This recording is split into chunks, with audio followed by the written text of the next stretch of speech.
सभी भक्तों को श्री शिवाय नमस्तुभ्याम हर हर महादेव।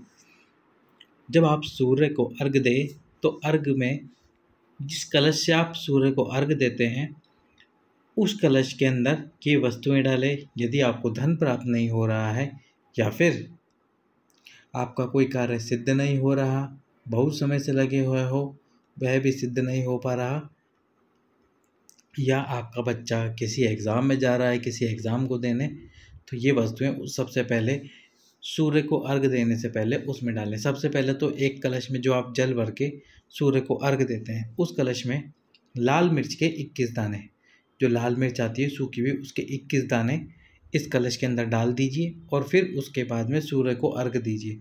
सूर्य को अर्घ कैसे देते हैं ये गुरुजी ने अपनी कथा में बताया है कि सूर्य को अर्घ देते समय आपको आपके हाथ आपके सर के ऊपर रखने, ज़्यादा एड़ियों पे भी खड़ा नहीं होना, और एक पतली सी धार सूर्य को देखते हुए एक कलश से बिल्कुल एक पतली सी धार निकालनी है और धीरे धीरे सूर्य को अर्घ देना है। तो यदि आपको धन प्राप्त नहीं हो रहा है, धन की कमी चल रही है, तो लाल मिर्च के 21 दाने इस कलश में डालकर सूर्य भगवान को प्रतिदिन अर्घ देना प्रारंभ करें। धीरे धीरे आपके पास में धन प्राप्त होना प्रारंभ हो जाएगा।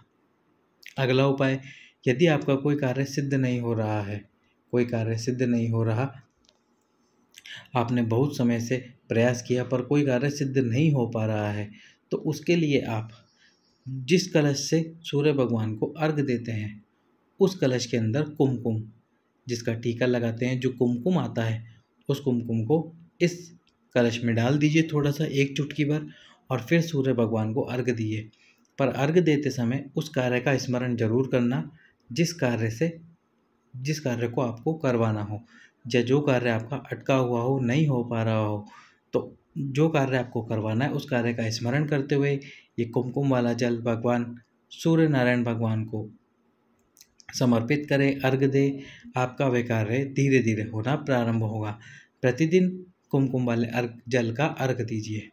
साथ ही साथ में यदि आपके शरीर में कोई बीमारी हो गई है और आप चाहते हैं कि वह बीमारी समाप्त हो, तो जब आप सूर्य भगवान को अर्घ दें, इसमें आपको कुछ भी नहीं डालना, केवल नॉर्मली जो साफ शुद्ध जल होता है उससे अर्घ देना है।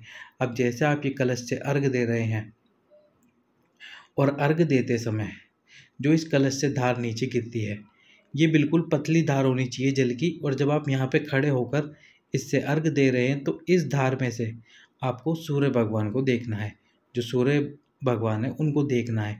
और जब आप इस पतली सी धार में से सूर्य भगवान को देखोगे तो इसमें से जो रोशनी पार होकर आपके मस्तिष्क के बिल्कुल सेंटर भाग पर पड़ेगी, तो धीरे धीरे आपका वह रोग भी समाप्त होना प्रारंभ होगा। बस उस रोग का स्मरण कीजिए अर्घ देते समय, और कलश से बिल्कुल पतली सी धार निकालिए और उस पतली सी धार में से सूर्य भगवान को देखिए। आपका रोग धीरे धीरे समाप्ति की ओर आएगा। उस रोग का स्मरण अवश्य करें।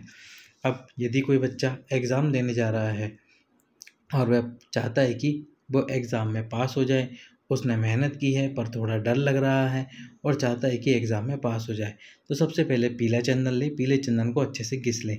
घिसने के बाद जब थोड़ा सा सूखने लग जाए, ड्राई होने लग जाए, तो उसकी छोटी छोटी 21 गोलियाँ बना ले, बिल्कुल छोटी छोटी 21 गोलियाँ बना ले। 21 गोली बनानी है छोटी छोटी, और उन 21 गोलियों को जिस कलश से आप सूर्य भगवान को अर्घ देते हैं उसके अंदर डाल दें, उन 21 गोलियों को, और उसके बाद एग्ज़ाम देने के लिए चला जाए। पहले तो कलश में डालें, कलश में डालने के बाद उस कलश से सूर्य भगवान को अर्घ दें। अर्घ देने के बाद में अपने एग्ज़ाम के लिए चला जाए। निश्चित रूप से उसका वह एग्ज़ाम पास होगा, कहीं भी उसको रुकने की ज़रूरत नहीं पड़ेगी। इस प्रकार सूर्य के अर्घ वाले ये उपाय करें, निश्चित रूप से आपको धन की प्राप्ति होगी, रोग भी समाप्त होगा और आपका कार्य भी सिद्ध होगा। सभी भक्तों को श्री शिवाय